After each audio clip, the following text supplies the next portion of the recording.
You may be familiar with that moment when your entire world shifts and you come to the unsettling realization that those you trusted most have been conspiring against you.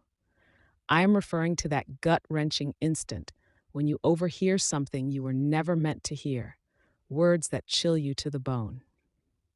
My name is Patricia Harmon, and this is the account of how I transitioned from being perceived as everyone's favorite doormat to the woman who made her own family exclaim in frustration when their greed met an unyielding barrier.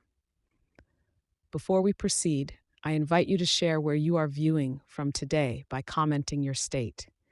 It would be reassuring to know that I am not alone in this experience, as what transpired could happen to anyone.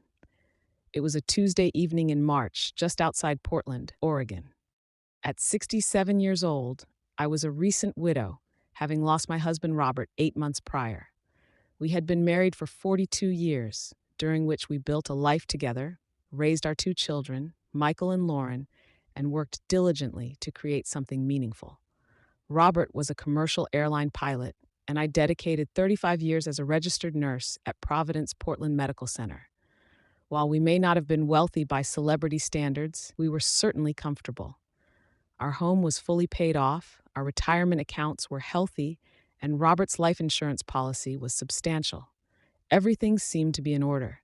At least, that is what I believed. That Tuesday, I had invited Michael, Lauren, and their spouses over for dinner, a tradition we had established since Robert's passing to maintain our connection and combat the loneliness of a now overly spacious home. As I removed a roasted chicken from the oven, I overheard them in the dining room. They had arrived early, let themselves in, and were unaware that I was already home. My daughter Lauren's voice was the first I heard, sharp and eager. It was clear that she had become increasingly disengaged since our father's death. "This is the perfect time," she said.